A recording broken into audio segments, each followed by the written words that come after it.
Welcome to another episode, a special one of the Tripping Off podcast with Zach Dodson, Jesse Lyon, and our guest, Dr. Adam Baldowski. Adam is joining us today because Adam not only is a graduate of the course, but also does a lot of things with Geek Therapy. And I hope I'm saying that right. I'm going to let Adam introduce a little bit more about everything that they do. But I'm very excited to have you join us because specifically, a lot of people ask us about how to integrate hypnotherapy in a non-formal way. So not the eyes closed, I'm kind of comatose on the couch, but like integrating the practices and the principles with other open-eyed conversations. I think you do a wonderful job with that in geek therapy and pop culture. So Adam, glad to have you here. Could you tell us, maybe just start with like a little bit of what you do and what that actually looks like? Because until you introduced me to the term, I had no idea what it meant. Sure. Yeah. Thanks for having me. I'm glad to be here. And I was actually thinking about this morning because I always tell people I don't feel comfortable doing hypnotherapy because I've not done it enough. But I realized that through metaphor and I probably do a lot of open-eyed trance work with my clients and not even realize it. So even kind of preparing for this, I was like, oh, that's what they meant. It's like once we said it, it was like, oh, they are right. Yeah, they are right. Interesting. What does that look like? Like when someone schedules a session with you and like you're really in the throes of geek therapy, like what does that session look like? Or do you do certain things? Like do you do group activities? Take it from there. Well, with individual clients, the first thing I ask them in intake is, what do they geek out about? Because everyone always thinks with geek, does anything geek related, comic books, and I'm clichéing it right now, wearing my X-Men Roosevelts, which I always thought was Results, but apparently it's called Roosevelts is the name of the company. Anyway. Sounds like me always getting the words of songs wrong. I didn't know Carry On My Wayward Son was actually those words until like a couple of years ago. All right. I thought it was Carry Her My Way Wilson. Well, it's like don't go chasing waterfalls, right? Or Hold Me Closer, Tony Danza. Yeah. Hold me closer, Tony Danza. Yeah. Yeah, that's me. Yeah. I'm that guy. But yeah, I always ask people what they geek out about, and there's always this moment like, well, I don't like comic books, and I'm like, no, what do you like? Is it golf? Is it crocheting? Like everyone geeks out about something, and that's what I love about geek therapy. And so my approach to it, which I don't think is original, but my approach to it is whatever the client is interested in, I let them take me on that journey, and that's what I use when I'm working with clients. So I'm not bringing in my own interest unless I'm like telling a story or relating it back, but I try to use their interest. And I often tell them I'm quoting Iron Man instead of Freud. Right? Nice. Because sometimes if that's what they're interested in, they're more likely to remember and hold on to whatever it is we're working on than me just quoting something from an academic text. But then I also try to fold it in. So do you want me to hold it? Yeah, we'll pass it back. So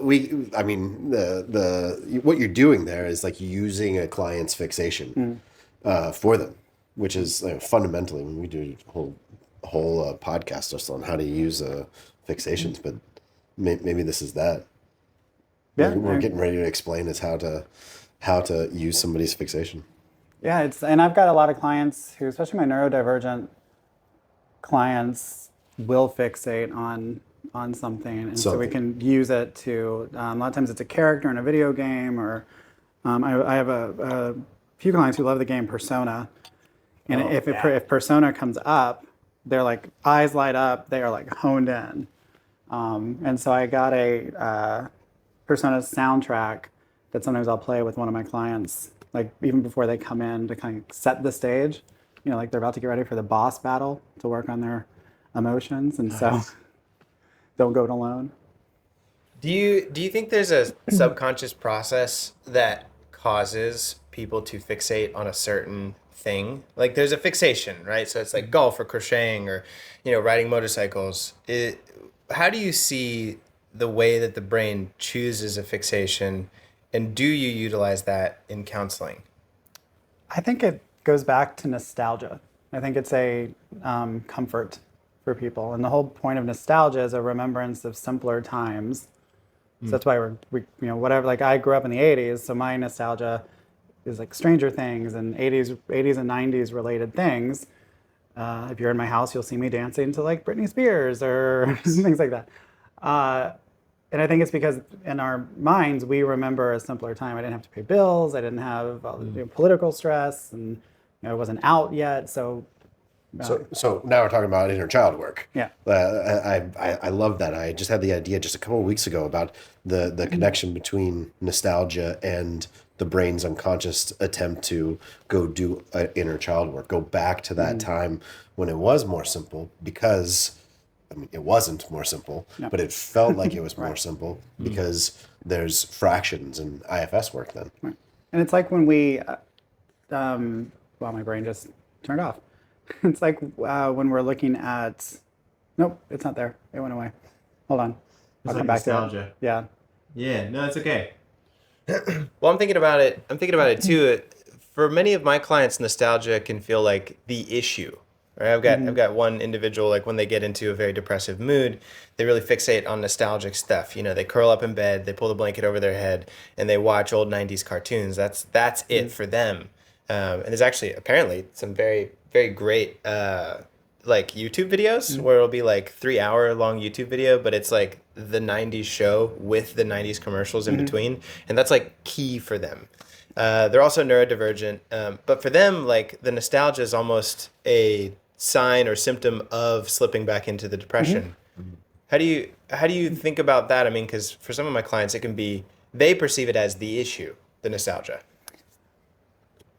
Well, in some ways, it can be an avoidance tactic. So we feel good in that space, we're comfortable in that space, so I'm just going to live in that space. Like I'm going to watch 20 hours of Gilmore Girls because that's what I enjoyed as a kid, and I like that world, but I'm actually not addressing the things I need to address. And so there's still that balance of, let's use this material maybe metaphorically to connect you to what it is you want to work on, but let's not hide from it unless that's the only thing you can do in that moment. Right, or that's the dissociation. Right. Like they're going back to that, so the depressive episode becomes a warning sign, and then therefore gets associated with. I've never had that thought before. That's really interesting. Which thought? That they feel this great sense of nostalgia because the depression is coming on, or that just being an example, and then the nostalgia gets associated with the depression because these things are happening together. Oh, so kind of pairing the nostalgia with the depression. Like when I feel the depression coming on, the nostalgia kicks in. So it's like behaviorally paired, right? Like every time I'm stressed, I drink. Every time I have anxiety, I smoke, right? But like for this individual, it's like every time I'm depressed, I go watch Full House. Watch Full House, or like I think for them it's Ghostbusters, right? Like that's it. Every care you take, every move you make. I don't know. How do you move someone out of that space? Like if that's kind of their depression coping mechanism, how would Geek Therapy sort of, maybe it's almost like, well, it feels like Tai Chi, right? You're absorbing that energy and then redirecting it back. It's almost like I'm absorbing this nostalgia. What's the redirection process? Like how do you move them out of that? Because for them, they feel stuck. Bring them to the here and now to keep them present. And so like I had a client who we were working on anxiety. They love horror movies, and so we specifically Saw. And so when their anxiety would get too much, they would watch the Saw movies, and they really liked the Amanda character in that. And so together we turned their anxiety into the specifically like the reverse bear trap in Saw. And so we use that as a metaphor for their anxiety. So whenever they feel anxious, and I gave them a key that looked like the replica from the movie. So because they left, they moved. And what a so great anchor. That's great. So the reminder was, if your anxiety gets too much, that bear trap feels like it's about to go off. Remember, you always hold the key to loosening it and loosening your anxiety. And so looking for those anchor elements to bring them back to the present and reminding them like you're in full control. Yeah, I think I'm asking a very difficult question philosophically. That makes a lot of sense. But then the next question for me is, And it's hard to really prove this because it's like causation is like the most difficult thing to prove. But do you think that therefore every fixation or every nostalgia or every like thing that I'm geeking out about has some kind of subconscious like psychological driver? I think if That's a big it's- statement, so if I don't it's- know. if it's something we're fixated on, because I mean, I enjoy a lot of things, but it's not necessarily something I relate to. Like I like horror movies. I love Nightmare on Elm Street's one of my favorites, and there's a bunch of other horror films that I do enjoy, but I don't fixate on those as much. But the things that I do fixate on, I can look back and be like, oh, I grew up with this. I'm able to connect it back to that simpler time.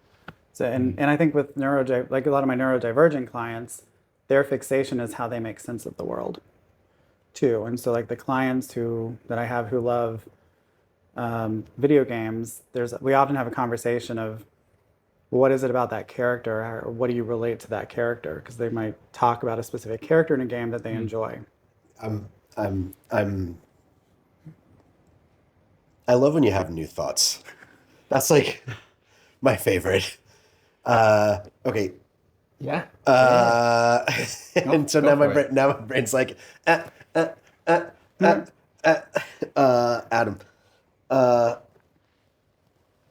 I've been recently trying to do a lot of work. Maybe I'll pose the story to you, and then sit and say like, where would you go with this? Because it's real time, my own work that I'm doing. My 6-year-old is starting to like video games. I'm getting nervous because that's never been my last console was a PlayStation 2. Not a bad console. But dating yourself. Yeah. And I was super bro-ish at that time. And so all of the games that I was playing were like Tony Hawk or soccer or something along those lines. Anyways, and so kids getting into it. I need to learn about this because I hear about Roblox and kids talking to people that they shouldn't be talking to, and I don't know anything about it. So I'm like, all right, I'm getting a Switch because that's what he wanted and that's what he's obsessed with right now. How does this work? And people have been saying you should probably try this video game based on your personality. Nothing has really clicked, but Assassin's Creed did. And It's a good game. Right? Yeah.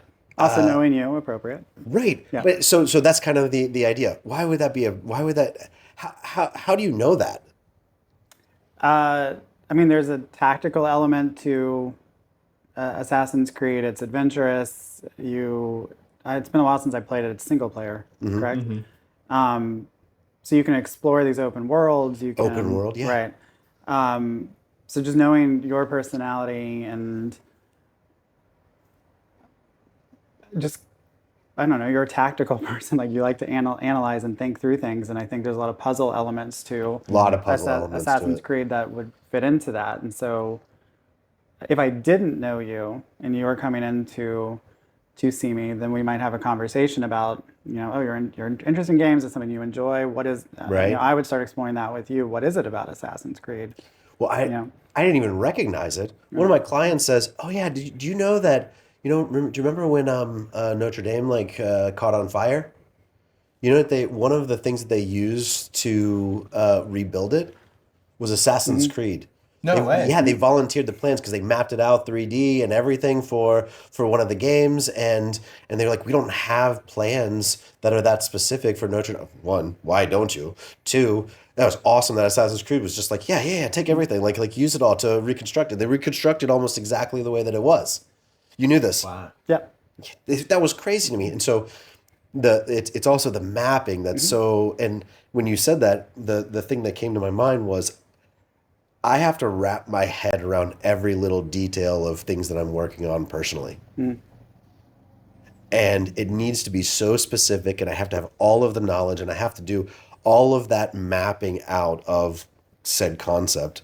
And I was just fascinated when my client told me this. Like, I know that every other person would be like, that's cool. That's amazing, maybe. And I'm sitting here going, what else? Right. And it's like my brain can't even think about something else because I need to, as you said earlier, geek out about what The We gotta history. go explore Italy. We gotta go explore the Caribbean. What was Tortuga like back then? And if you go visit, are you going to look at it and go, "Wow, the architecture here is great," or is like, "Oh, that's where my character dove from the top of the building," and Right. And so and the history. you find this out about a client. Right. How does that, one, change things, and two, like where do you go to give them that insight? Because it just so happened that this client, I was fascinated with it and geeking out about it beforehand, but then when the client told me that, I was just like, holy shit. Like the Aladdin started saying, a whole new world, a dazzling place. And I was just enamored by, like, I got to find out everything. And your client was like, back here. Yeah. So let's talk about PTSD again, please. That's why I'm here.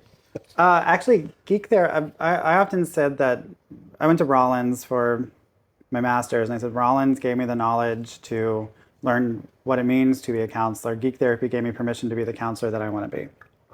Wow. Because that's really cool, yeah. One thing I love about it is, especially if I'm working with teens who don't like to talk, I don't have to know everything. There's so much in the geek world. Like, anime is probably my weakest. You can't know anything just about anime, right? And the thing people will tell you about anime is find the thing that pulls you in, and I haven't found the thing that pulls me into it. So I appreciate anime. I don't watch it or read it. So I can use that as an anchor for myself to have the client teach me. So if I'm struggling to maybe connect with a client, especially if it's a teen, I'll go, well, tell me, what is this about this game? Tell me about it. How did you get into it? And then they can, and even if they don't want to do therapy, they don't realize they're talking or providing information. They're just telling me about the game. And then the counselor side of my brain is also kind of taking information. Interpreting it. Right. And then turning it back into whatever it is that we need to work on. So it's a lot less what happened to you and a lot more how do you process data. Mm-hmm. And if there is a way, like if we do find there's a connection between the thing that they geek out about and maybe past trauma, then we can start exploring what was it that was comforting about that today, but also what was it that was comforting about it then? Like, how do you carry that forward? So it's not necessarily getting lost in the nostalgia. It's like if your brain has a natural draw to nostalgia or to a video game or to a fandom in order to heal some kind of emotional process, there has to be some kind of like redemptive metaphor in there, right? It brings us back from a dark place. Yeah. Is that how you think about it? Mm-hmm. I had a client the other day actually where we built their safe space. So if they start to feel uncomfortable, this might be the most close-eyed thing I've done in a long time, but where they were telling me that there's a house or a place in the Persona game that they really enjoyed. And so I was having them describe it to me and they were struggling. So I gave it to them as their homework I want you to go home and describe this. And, this is your safe space. So what does the house look like? What does it smell like? Because they can tell me what's in the game, but I want them to connect it to themselves. Kind of taking the game and then transcending it. Right. Yeah, yeah. Does Geek Therapy pull from a lot of work in play therapy, like maybe Virginia Satir and some of that stuff? I mean, because it seems like the same subconscious metaphors that are present in play therapy are being utilized and leveraged in Geek Therapy because it seems to be the same process, just matured. Isn't that kind of true for almost all modalities, though? Or they? Well, I think a lot of people would argue about it. I think that's the point that I'm getting to is, if you agree with that statement, then I do wonder some of the criticisms that might come from a more structured cognitive model like CBT. If CBT looks at this type of work and says, well, that's just all silly. It's not clinical enough. It's not direct enough, or it's not peer reviewed. Like, how do you answer some of those skeptics? I mean, I'm sure perhaps questions that are leveled against you by parents of teens who are talking with you about their favorite video game. So I was thinking about. There's like 3 things with that. So the first is it's all based in evidence-based. It's all founded in evidence-based material. And so even though, like I say, I quote Iron Man instead of Freud, like there's still, you can relate it to practically any modality. Like there's ACT, CBT, all of that. So you can use those skills with it. You're just framing it in a way that the client can connect to. Depotentiating. Yeah. And my office, which we're not in right now because it's a mess, is filled, like I like tangible things that people can hold on to, and like I'll run. Me too. Yeah. I run therapeutic gaming groups and things like that, and so which is theater of the mind, but I also like to have props and things they can hold on to from, like if I'm playing the alien game, I have alien props and things that they can, like the eggs and stuff like that, so adds a little more immersion into it. You see my red flags? Yes. Pull one of those over here. I got a lot of them. Just right next. This is the therapy couch, by Right. the way. And so when red flag is present, some tangible props. Yeah. Now you said a term, theater of the mind. Yeah. Yeah. That's, So could you tell us more? So which is That sounds like a clinical term. well, and like a lot of actually, my brain just turned off. ADHD for the win. I don't know if it's a clinical term. I mean, it does fit into play therapy and drama therapy, but D&D and all of that's considered theater of the mind because you're imagining. Like, we're not actually walking through the forest and like LARPing, for instance, live action role play, where you're dressed as the characters and actually acting out all the scenes. So it's mostly at a table in your mind. And so to add to that, I like to bring in things that can enhance that for the players. They're still picturing things, but they're things that they can tangibly hold on to and enhance how they're picturing it. I'm almost seeing it as like the way that you're describing it, the way that you utilize it, sounds like almost like a grand narrative that guides the client through their psychological process. But it's also joint. So like I position myself as I'm your player too. So I'm not leading you. Maybe in certain situations I kind of going in and out, but I'm really going where the client's taking me. Got And it. so we share that the narrative therapy is something that I'm more rooted in. So we're co-telling the story. Got it. The other thing you'd asked about, like with gaming, parents. So two things happen with parents. One is that psychoeducation part of games don't have to be a bad thing. Yes, you can get lost in it. You can get can take up too much time. But it's also a great way for eye-hand coordination, analytical thinking, problem solving. Metaphors. Yes. Like when Jesse was saying that and you were responding, I was just sitting here thinking like to parents, like for fuck's sake, like pay attention to your kids' metaphors. What are they trying to get out of that? What is like if parents could do what you're doing, at least on a surface level, you see so many kids having so much healthier relationships with their parents. Mm-hmm. Well, and also the other thing I think people forget about, and one thing I love about Geek Therapy is community. Sure. And so, especially post-COVID, a lot of, especially my teen clients, they found community online, and which they enjoy. But I'm sorry. But they also, but they also complain sometimes about like, I don't have real life friends. What do I do? And so there is that element of, well, let's figure that out. Like, what do we need to do? But then this is where the practical stuff comes in, where like, if they don't drive, parents have to drive them, but they can only drive after 6 p.m. because parents are working, and that becomes, so that's a whole another thing. So trying to find community, and then parents want that too because they see their kids sitting at home, going like they're not doing anything. Yeah. So they want. So I don't know if I've just gotten lucky or if maybe it's in the work that I do, but a lot of parents are okay with the gaming part of it because they see it. They see what it's doing and how their kids have grown. I mean, my kid's young, but I'm seeing a lot of parents in the parent world looking at gaming actually to shut the kid up. That can happen too. Yeah, there's the screen, the babysitter as the screen, or the screen as the babysitter. Dads have bragged to me about that. That's a what? Dads have bragged to me about how efficient they are getting iPads to babysit their kid. But if you have like a little kid who just wants to participate and be present, sometimes you can, I've seen this online where people hand them a second controller that's not connected to anything. So the kid is doing their thing while the dad or brother or, older sibling is playing. And so they're quiet and participating, whereas whoever's playing is still, so there's a... Yeah.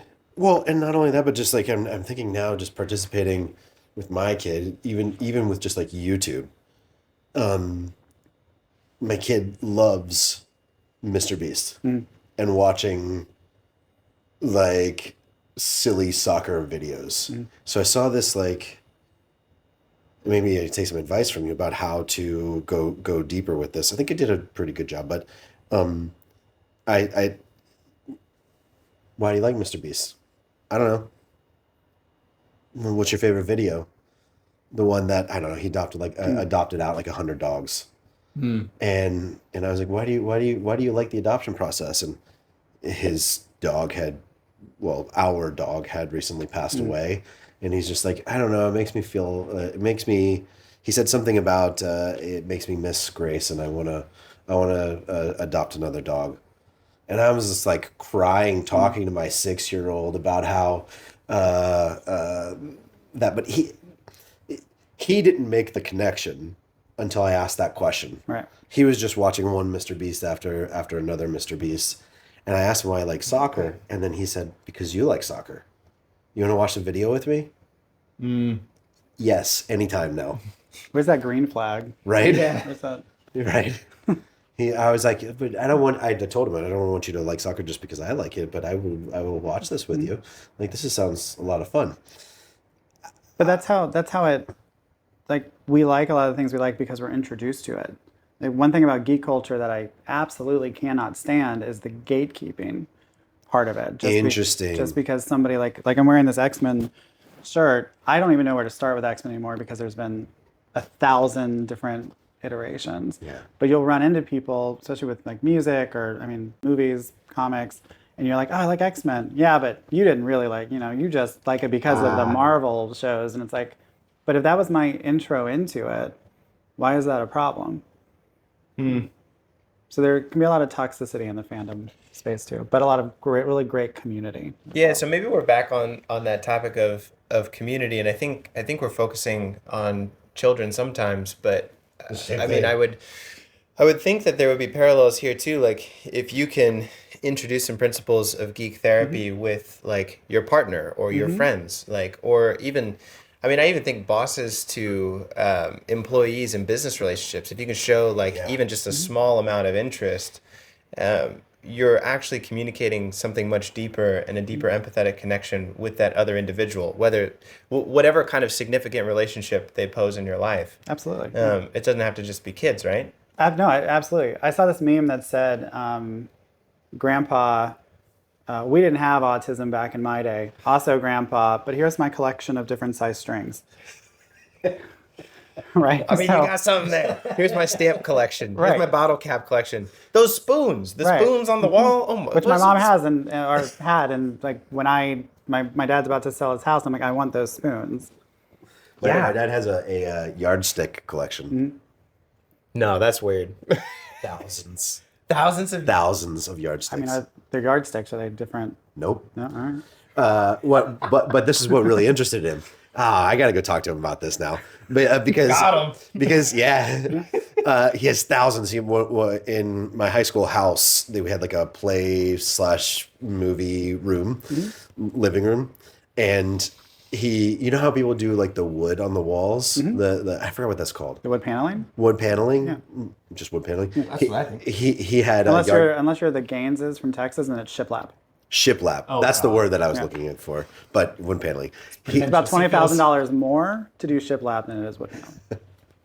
He did that in the entire room with yardsticks. Okay. Because one of the things is like way back in the day, especially like construction or anything like handyman, anything like that. All of these businesses, what they would do is they would use the yardsticks as like business cards. So they would have their phone number on them. They would just give them to contractors. Hey, use this, and so then because Right, 'cause their it's phone always- number yeah. would be on everything, and so he has them. He had one where the phone number was like 5 digits. Yeah, before like that. before the area code. Yeah. I still remember my childhood phone number from as a kid. Even 5 digits is less than just the area code. That's 7 digits. Yeah, it was like even before. oh yeah, Like- you're right, because it would be the last four and then the oh I okay. mean, current phone numbers are Yeah. 10 digits. And then you shorten them without the area code to 7. Yeah. So if it has 5. It was like like we they can do didn't have- math. It took 3 of us right? to figure that out, but we can do it. Yeah. Right, and it was Okay, that's wild. it was for like 1912 or something Yeah. like that. Wow. I mean, it have to be. I don't know if it was there. I don't even. My history about that is like I don't even know if there's a phone number. Yeah, what was the phone that- invented? Yeah, I mean, they had switchboards back then, no? I don't know. I mean, I don't even know. My dad worked for a switchboard company back when he was like first starting. So, you just pick up the phone and they'd be like, hello, and they're like, oh, I'm trying to call, Adam. Okay, great. And they'd plug one yeah. in and then plug the other end. That's how it used to be. That's crazy. So And I think they could even listen in on the conversations. Oh, I mean, they could, yeah. his thing was I just want to collect all these diverse. Man, we gotta have the autism talk again. Well, Kevin Smith recently the director has talked about, he's been collecting Rocky and Bullwinkle stuff. He's been going on eBay, like ever since the LA fires and things. He didn't lose his house or anything, but he's talked openly about how he's oddly found it comforting to go on eBay and find like Bullwinkle things, and goes, because they aren't making new ones, it's been harder and harder to find things. But his wife's like, you got to go write another Jay and Silent Bob script because you're buying all this Rocky and Bullwinkle stuff. And so he's fixated on that, and that's become his like comfort All right. to adults. Switching topics a little bit, but I think it's interesting.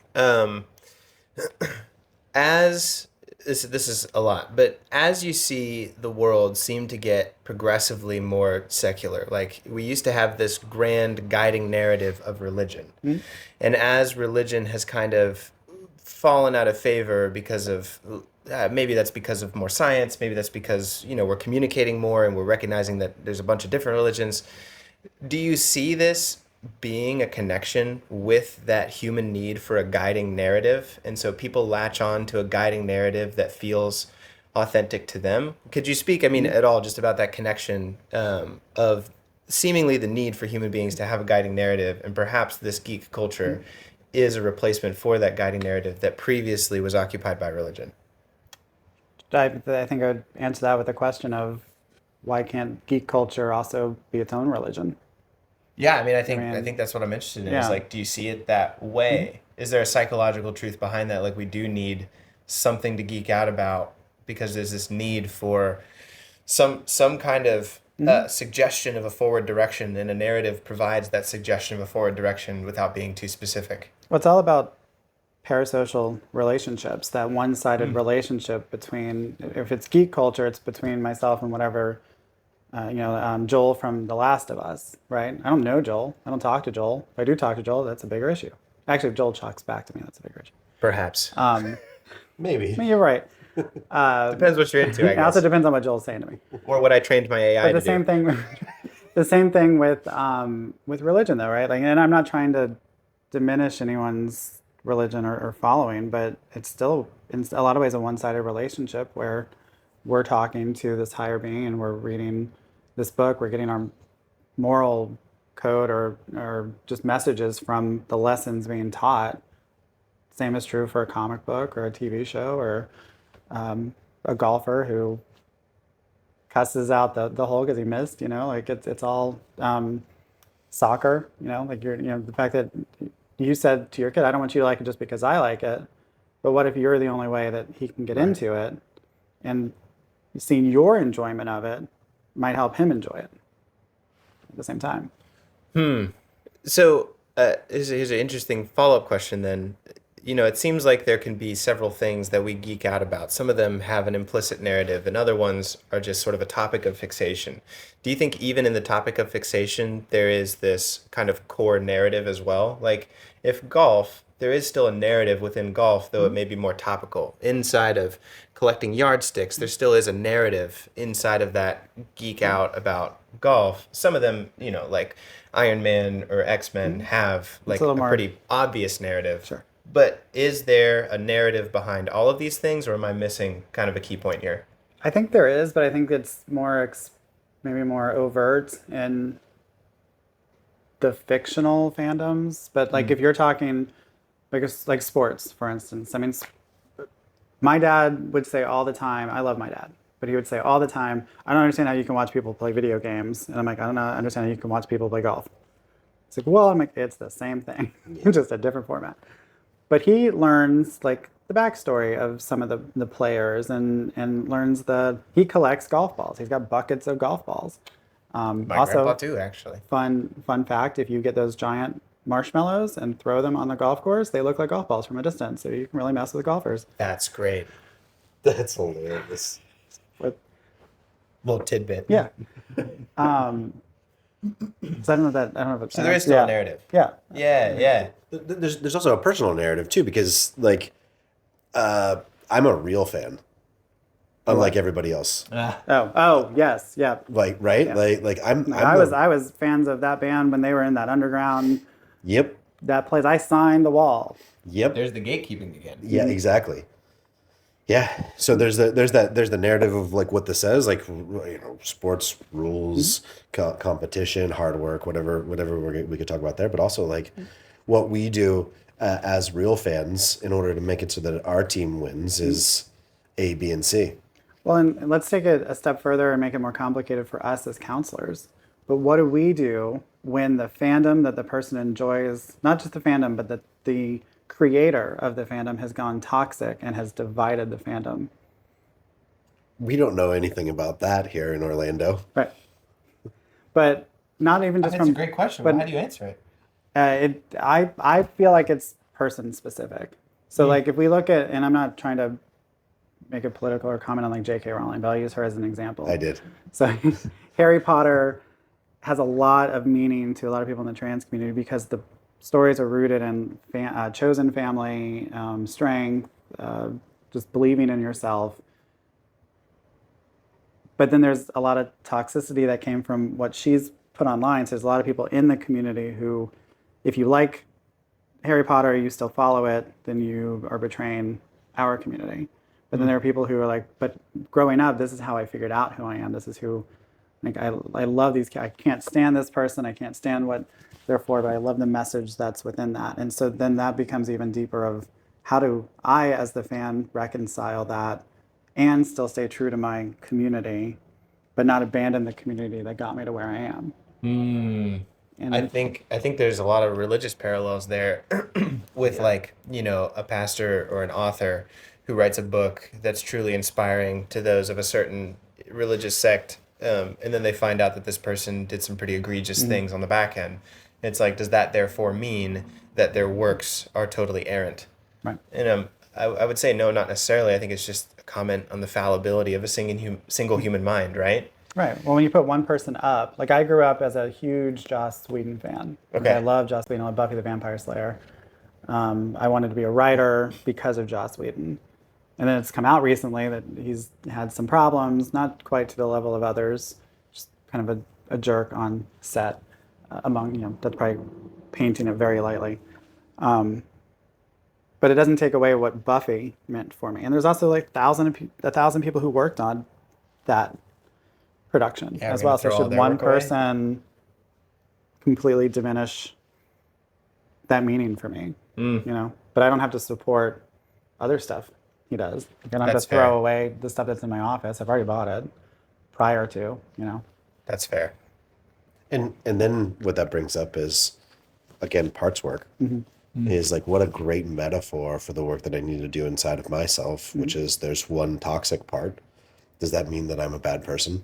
Right. And how do I work through that one toxic part that helped me survive when I was a kid, but then that part has become very toxic as an adult? Right. And this perfect metaphor. Two things can be true at the same time, Yeah. right? Like this thing helped me growing up, but I'm conflicted about it now. So what do I do about it?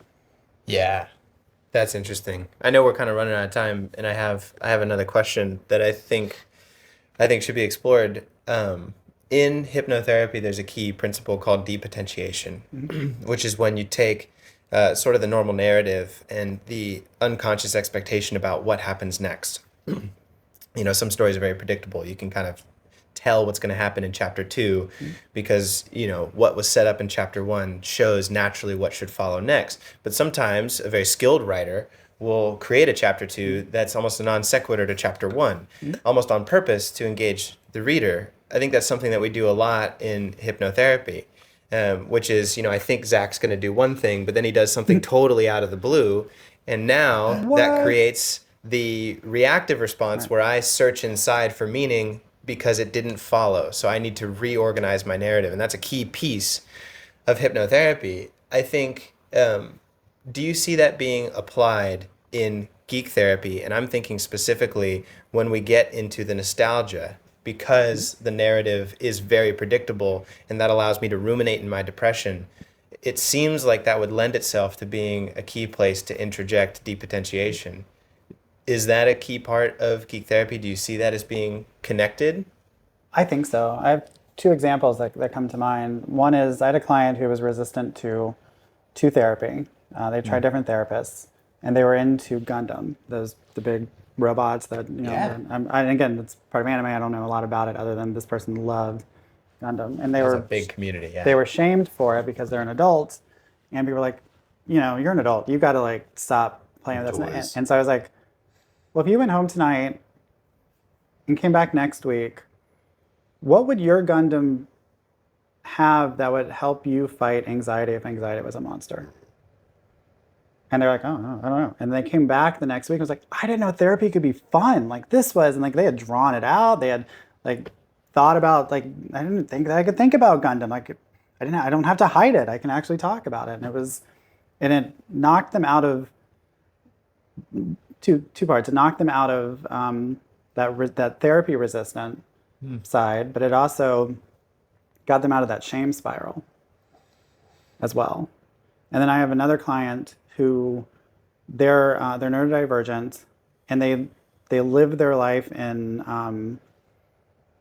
and now I'm telling about I'm blanking on how they chapters.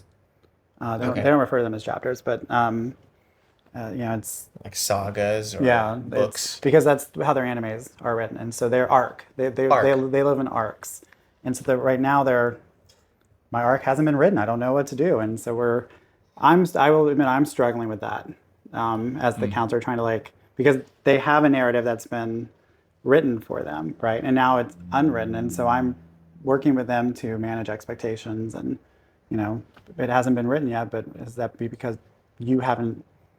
You're not writing it. You're not stepping out. Great. You're not. And they're ones who they want to do more. They want to get out and do stuff, but they're not. So their arc can't be written because they're stuck in their fortress of solitude. Wow, interesting. Yeah. Any other thoughts on that? It's great. My brain was just going back and forth with. I need to process some stuff. Yeah, I'd be thinking about some things too. That's great. That's great. I maybe if I could ask you one last thing. Sure. I think horror is such a big topic. And I'm always very curious about the type of people that are attracted to horror as well, a comfort. And I think I don't know why. Right? Mm-hmm. I think a lot of people can feel confused by that, or confused by others who have such maybe a niche fandom or a niche geek out topic. What do you think about when you think about horror? I think about people being hurt. I think would be the main thing, and I recognize that may be part of the problem that keeps me from understanding that fandom. I don't understand how people derive pleasure from seeing other people hurt. That seems so antithetical to my work as a counselor. Right. But I know that there's some fundamental truth there, as evidenced by I went to Epic Universe and saw the whole new Dark Universe, right? And people were crying meeting Frankenstein's monster, just because it was such a emotional and moving, archetypal symbol for them. But I don't think I fully understand it yet, and I think it's something I'm interested in. Do you have any kind of comment about how you understand that unique fandom, because I think it can be such a big turnoff for others. Sure. So when I look at horror, I start from the place of we're all a final girl. So if you're sitting on my couch, you're still here. You have survived something. I've survived something. You've survived something. I don't know about you. That's great. So we're all a final girl of something. So it's not about the gore necessarily. I'm sure there are people who that is a thing, but it's more about horror gives us permission to face our fears in a safe, controlled environment and maybe find ways of working through it. But it doesn't always have to be so traumatic either. Because obviously, I don't know what the experience is like walking down an alleyway and getting killed by Ghostface, Right. But I do know what it's like to be bullied or sexually assaulted or things like that. So there are horrific things that have happened. So I can watch some of these horror films and be like, oh, I relate to that character. Yes, I would turn my back on that. Or I would, how would I survive a horror film? What would I do? Well, I wouldn't go in the basement. Is that right? You would. I would. Well, you mentioned something earlier, and I wonder if this relates. You mentioned that what is key to geek therapy, or at least one of the key components, is the parasocial relationship. And so what I hear you saying now is that because it is a horror story outside of my own horror story, it allows for fertile ground for that parasocial relationship, which makes the horror of my own experience safe to explore. Right. Is that how you see it? Like, I'm not relating to the Terrifier storyline, right? But I might relate to the final girl in that, in what she's going through. So there's might be parallels to something that I am enjoying. And then from that, I form that connection. Yeah, but it's not about like, oh yeah, they ripped their head off. That might be part of it, but that's not the thing that I am, Well, I think what I'm understanding is it's multifaceted. Yeah. Like what brings one person to the genre may not be what brings another person to the and genre. it's also individual. The thing and that's what I love about the work that I do is the two of you can come in and talk about the same horror movie at obviously different times, unless you're a couple and you're sitting Potentially. But you'll have completely different takes, and I can have you educate me about your experience, and have you educate me about your experience, and I can come up with two different conclusions. That's great. Well, I know we're like out of time, and I got to let you wrap up, but sure. Any last thing that you'd want to share with people kind of considering this topic, or like its relation to the subconscious and hypnotherapy? I mean, what's your message? Let them know. Don't let others hide your nerdum, like, right? Be a nerd. We all geek out about something. So whether it's hypnotherapy or golf or crocheting or cooking, it doesn't have to be yardsticks. It doesn't have to be comic books. I had a client who was a lawyer, and so every now and again we would put on a law show and talk about it and relate it to, work stress that they were having, or when like Trump was arrested. He was like, "Can we turn it on and watch?" Well, sure. Like, and then but it was always related back to. So if you can relate it back to the client experience, you can't go wrong. Oh, that's fascinating. Making therapy fun again. I think I get so in my head and thoughts and make things so serious that like just watching an episode of Law and Order would be very fascinating and maybe by its own nature depotentiating. It's interesting. Well, if you got any questions for Adam, I know we're out of time for today, but I think you're going to have to come back. If you got questions for Adam about this introduction of the topic, we can do a deeper dive later. Please leave a comment or reach out to Adam. Do you have places that you want people to reach out to you at? So you can reach me at online at A Storyologist. It's like psychologist, but storyologist. A Storyologist on Instagram, YouTube, TikTok. And then my website is storyology.care. I love that. Any closing thoughts, Zach? Yeah, and also your podcast. Oh, that's right. You should probably mention that. Yes. Yes. Thanks, Zach. I co-host a podcast called MHVR Bites, which is on Why you're an expert on this? which is on virtual reality and mental health. And then I'm launching a podcast called The Therapy. Crap, what is it called? I haven't launched it yet. The Therapy podcast, not therapy, but therapy, on horror and mental health, and not just how we relate to horror media, but also the horrors that are happening in the world. That's beautiful. Thanks so much, Adam. Thank you. Thanks. Yeah.